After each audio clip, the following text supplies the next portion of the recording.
Мы привыкли, что если мы говорим про Варя Максима, то это обязательно через дефис идет певица. В последнее время я очень редко пою и больше времени уделяю другим проектам своим, и продюсерством, и режиссуре. А я уже могу где-то там сбоку Ветеран якутской эстрады. да, буду как-то делиться своим опытом. Удар был, когда случилась пандемия. Для меня серебряная свадьба — это что-то такое бабушка рядышком с дедушкой. Да? Ну, как, у меня тоже такое было представление. Варвара Васильева, творческий псевдоним Варя Максима. Родилась и выросла в Якутске. Окончила школу номер 31, затем музыкальное отделение Якутского педучилища номер 2. По специальности никогда не работала, но музыкальное образование помогло стать известной певицей. 17 лет пела в составе трио «Максима», после чего успешно занялась сольной карьерой. Замужем, мама 2 детей. Сейчас Варвара – предприниматель, блогер и певица. Но больше внимания уделяет созданию и продюсированию спектаклей, концертов, которые сама же режиссирует. Кроме того, она успешный и востребованный композитор. Вне музыки наша героиня также старается максимально реализоваться. Осваивает новый для себя бизнес – интернет-продаж. Мечтает стать крупным предпринимателем и помогать культурному развитию республики. Варя, привет! Я очень рада тебя видеть. Привет, я тоже очень рада тебя видеть, Аня. И хочется уточнить. Вот вообще мы привыкли, что если мы говорим про Варя Максима, то это обязательно через дефис идет певица. Как ты сегодня себя ощущаешь? И, собственно, наверное, это основная тема нашей с тобой встречи сегодня. Потому что мне кажется, что очень многое поменялось. Да, многое поменялось. Сейчас, естественно, я себя позиционирую как певица. Меня все уже знают как певица Варя Максима. Это мой бренд личный. От него не убежишь. Но, тем не менее, сейчас эта Варя Максима, она уже более такой глубже, шире человек, да. Но в последнее время я очень редко пою и больше времени уделяю другим проектам своим, и продюсерством, и режиссуре, и как предприниматель, ну и, естественно, как блогер. Поэтому здесь как-то вот это вот то, что я была певицей когда-то, конечно, мне очень помогло, но сейчас больше упор у меня на какие-то другие, более интересные проекты. Вот многие, наверное, до какого-то пика доходят, и уже неинтересно. Есть такое у меня, да, что сколько можно петь? Я не молодею. То есть вообще надоело? Все-таки я люблю, чтобы на эстраде была эстетика. Ну, конечно, я не такая старая сейчас, естественно, да, но тем не менее хочется, чтобы и молодые появлялись красивые, задорные, энергичные.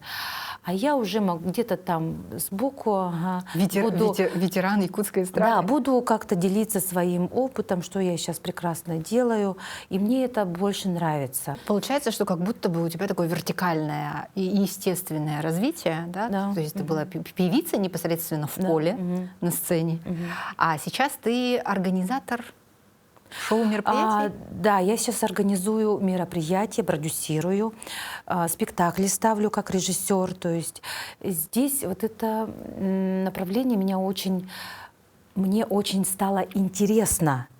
Оказывается, могу. Я, честно сказать, немножко, конечно, боялась, не немножко, а очень сильно, как воспримут люди. Но когда люди воспринимают твой труд, твою работу так, как будто ты профессионал, это, конечно, очень дорогого стоит. Это мы сейчас говорим о вот том замечательном спектакле, который вы в прошлом году перед Новым годом поставили. Да, это у нас уже 4-й по счету спектакль, который я ставила как режиссер и продюсировала, соответственно. С каждым годом поднимаем планку. Вот это моя подруга, мой партнер — это Люба Готовцева. Вот мы с ней вдвоем Она пишет сценарий. Она пишет сценарии.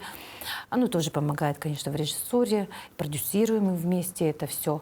Ну и жанр сказки у нас. И нам обоим это нравится. Я вообще люблю сказки. В репертуарном плане у нас, как обычно бывает, вот спектакли ставят несколько дней, да. И вот ты успеваешь, нужно успеть сходить Мы обычно ставим новогодние праздники, чтобы людям еще поднять настроение новогоднее, чтобы люди поверили в чудо. Это очень важно, мне кажется, людям почувствовать вот это именно как на стыке лет. Или как На стыке лет. На стыке лет. Поверить в сказку, зарядиться. Ну, все мы родом из детства же. В каждом человеке сидит внутренний ребенок, который приходит вот на эту сказку и вспоминает себя маленьким. Он верит в это. Этим самым мы еще поднимаем, я думаю, уровень наших культурных мероприятий, что тоже немаловажно. Но все равно это же больше эстрада, да? Да, Это больше эстрадный эстрада, да. проект. Больше эстрада. Мгм. Сколько было спектаклей в общем? Вот прошлогодних, допустим. В общем, в прошлый год мы поставили 14 спектаклей, именно вот это вот. Это в Сахатеатре. В Сахатеатре, да.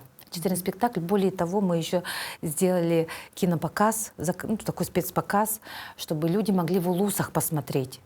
Ага. Очень многие не могут же приехать, потому что и билеты дорогие у нас, например, Северную Улусу.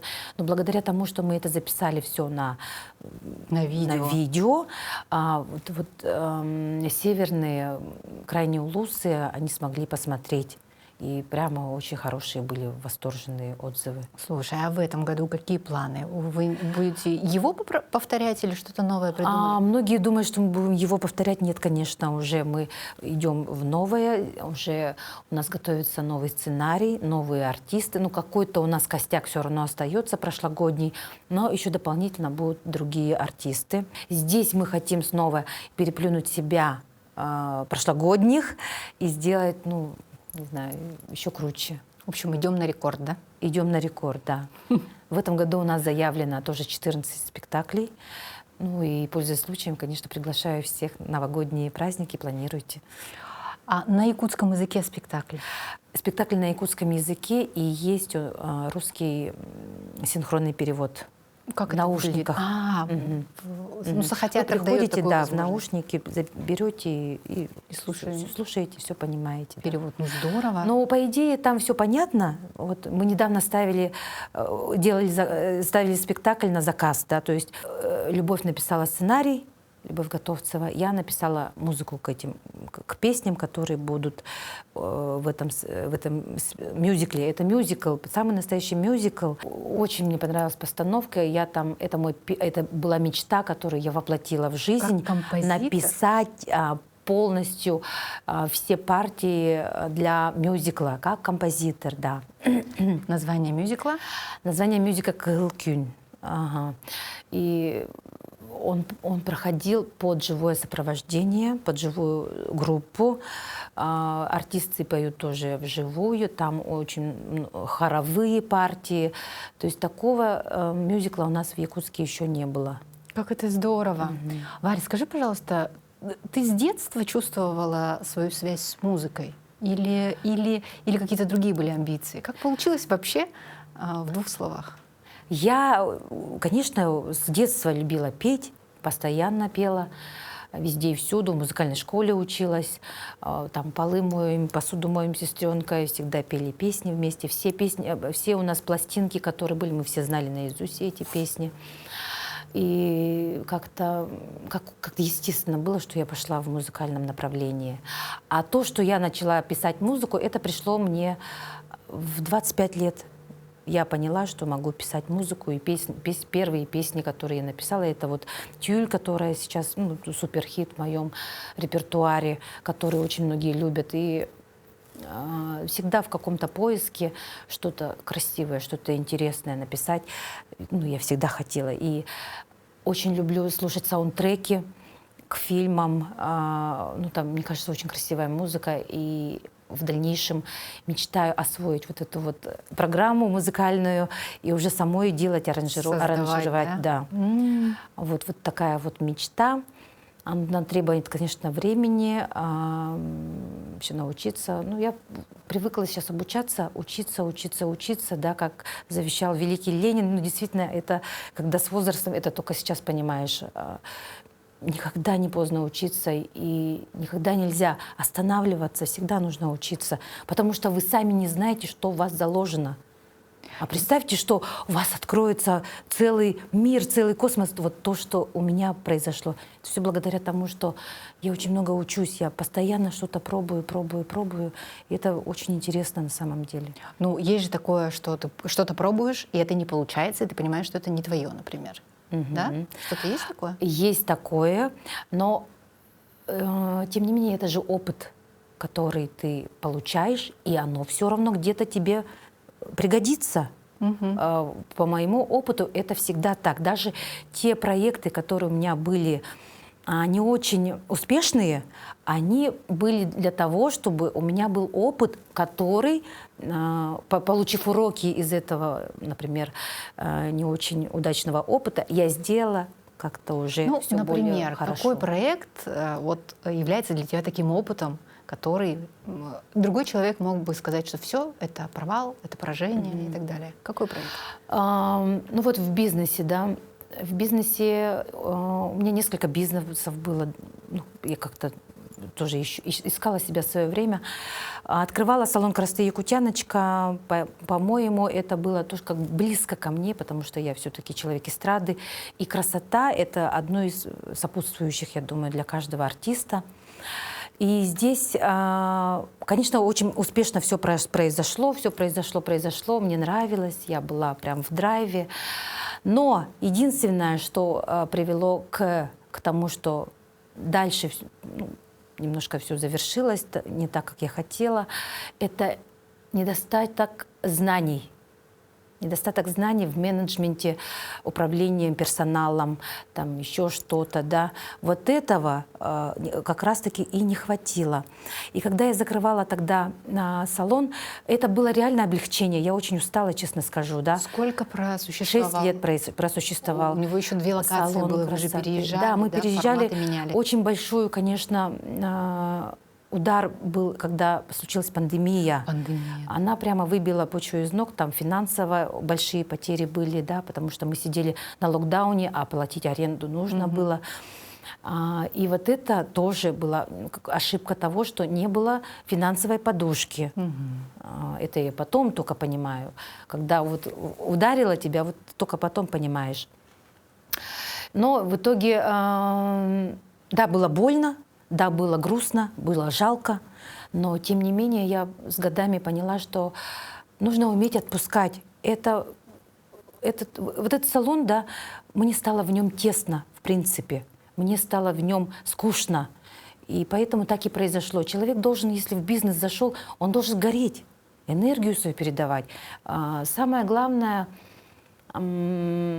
то, чем должен заниматься руководитель, это напитывать энергией свой бизнес. Ну, я считаю, да, если у него глаза не горят, то, скорее всего, все пойдет. То есть нельзя в бизнес заходить. Но вот большие предприниматели по-другому говорят. Да? Они говорят Большие про то, что предприниматели- нужно заходить с холодной головой, и вот эти вот ваши все эмоции. Да, есть Они такое. мешают. Нет, если у тебя все систематизировано, да, это, конечно, холодная голова, но ты сверху, как руководитель, как SEO всего этого предприятия, ты должен заряжать своих людей, ты должен стать для них авторитетным, чтобы они хотели что-то сделать так, чтобы прямо все классно работало, понимаешь? И это и есть передача энергии своим сотрудникам, своей организации и компании. Ну, просто ты там сидишь и, не знаю, на бережку и попиваешь коктейль, да, это, ну, как бы... И наблюдаешь, как это, твой на бизнес самом деле тонет, да? все об этом мечтают, но так не бывает. Все бизнесмены, они очень, очень много работают. Никто на пляже не валяется. Вот, знаешь, если ты заходишь в бизнес с такой мечтой, с такой целью, то у тебя ничего не получится. Ничего не делать. Нужно да? любить то, что ты создаешь. И тогда у тебя все будет хорошо. И если ты любишь свой бизнес, ты все равно будешь планировать на долгосрок. А если ты ради денег пришел просто там деньжат подзаработать, у тебя ничего не получится. Или там я туда иду, чтобы потом лежать и ничего не делать. Это очень глупая какая-то, знаете, мотивация для того, чтобы открывать бизнес. Ну, недальновидная, скажем так. Да. И при этом, при всем нужно любить, нужно гореть, нужно быть мотивированной внутри, и при этом быть готовой к тому, чтобы отпустить. Да. Вот именно. По поводу отпускания. Вы с мужем недавно отметили 25-летие совместной жизни. Да, мы Как? сами в шоке. Это же серебряная свадьба. Для меня серебряная свадьба — это что-то такое бабушка рядышком с дедушкой. Да? Ну, как, у меня тоже такое было представление, ну, лет 10 назад я думала, ну, 25 лет — это вообще старики. Но мы сегодня, сейчас, здесь и сейчас, мы все такие же молодые, энергичные. И когда дело зашло о том, что как нам отметить эту свадьбу, я подумала, что а почему мы не можем ну, вообще отмечать или не отмечать? И пока мы молодые, нам нужно отмечать. Вот когда я об этом озвучила у себя в соцсети, подруга моя, а почему тебе не сделать вечеринку в стиле Лас-Вегас? И если мы не можем поехать в Лас-Вегас, то пусть Лас-Вегас приедет к нам. Да. И Лас-Вегас приехал, и это было здорово. Это все организовывать было максимально приятно. Я со своим опытом уже организационным сделала это, знаете, на лайте, да. Мне так это понравилось.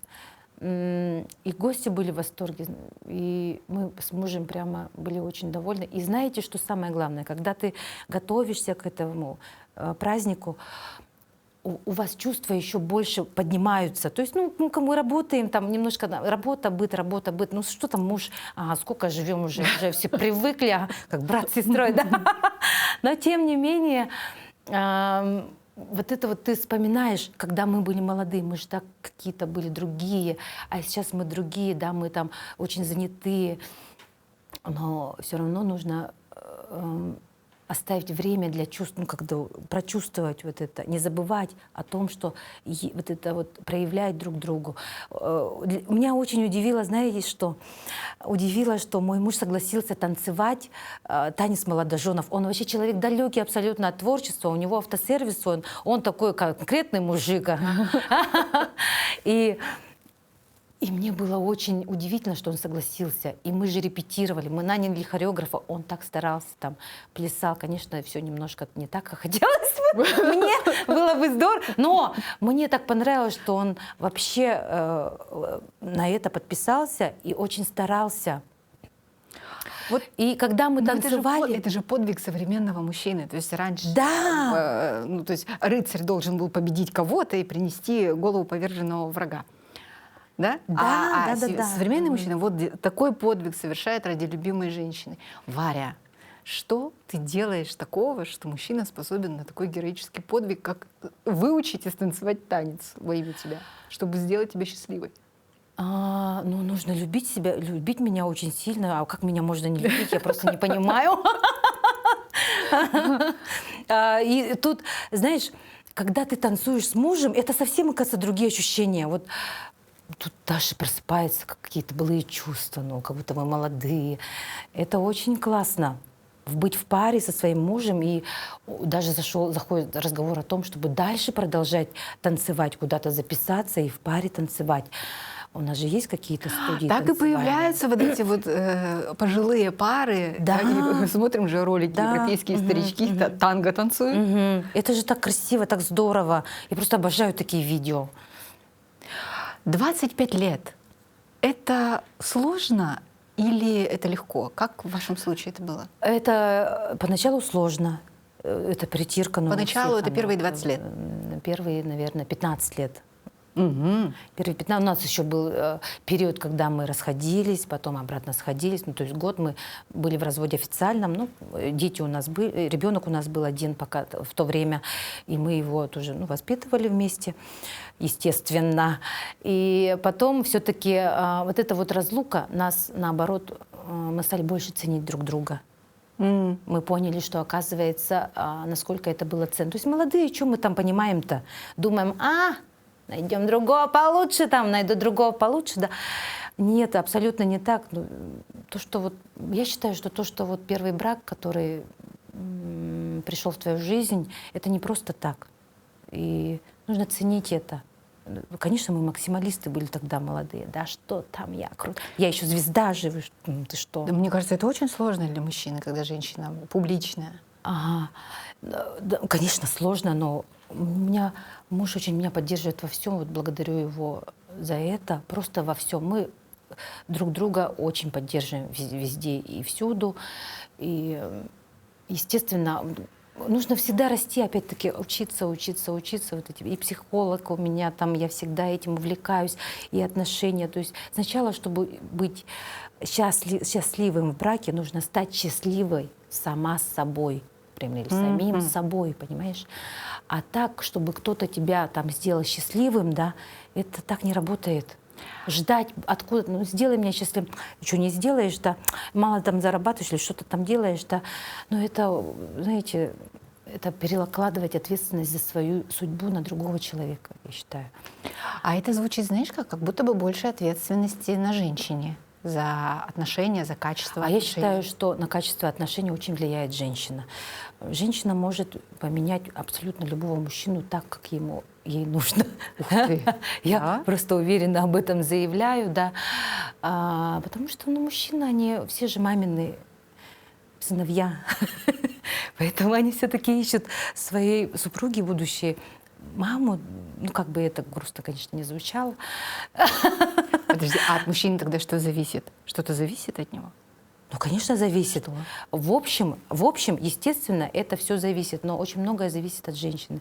Как она себя ставит перед мужчиной, как она себя ценит, не ценит, что она делится она своей энергией с ним, поддерживает, не поддерживает. Да, все это, все вместе. Это нет такого секрета, который бы сказал, вот так делаешь, и все у тебя будет шикарно. Да?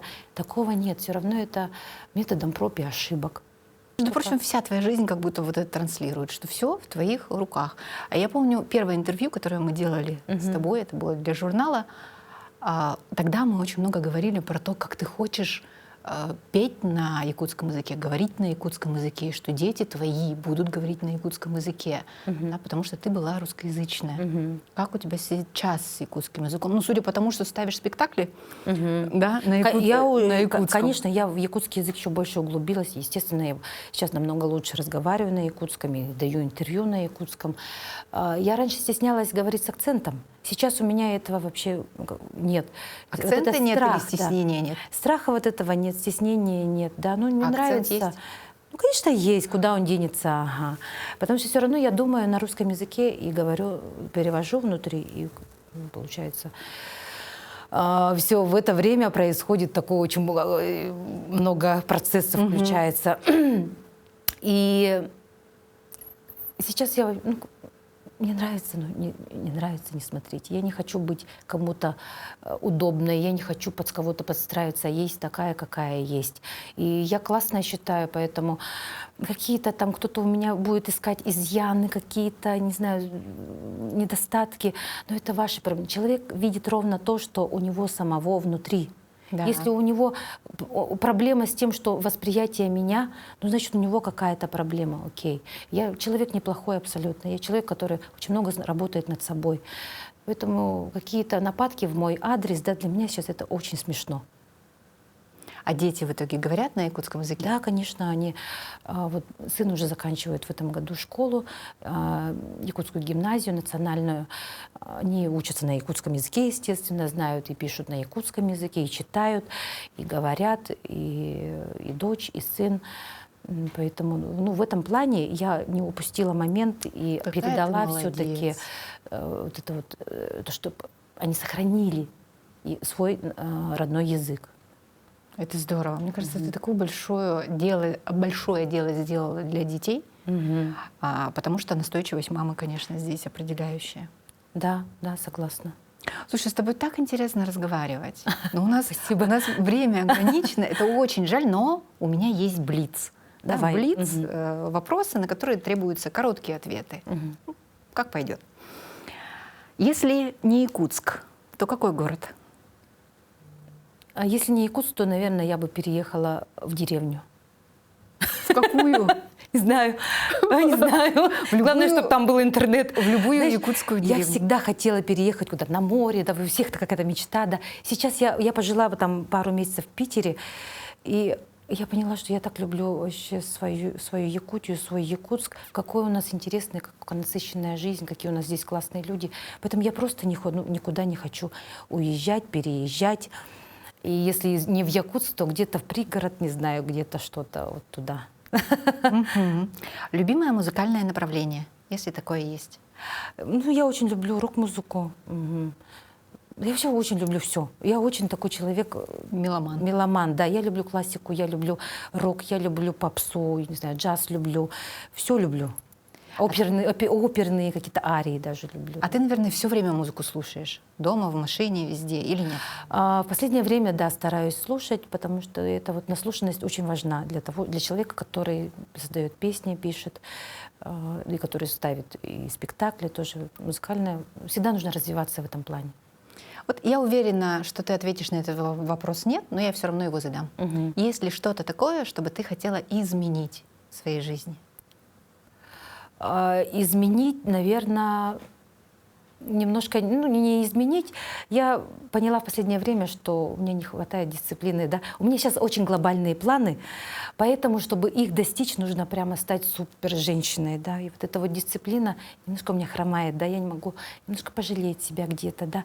Я хочу сделать вот то, что, как я вижу, чтобы достичь успеха, чтобы это прям была я, чтобы это было со мной, уже слилось вот этот вот образ жизни, а не так, что там где-то повалялась, не пошла на работу. Да?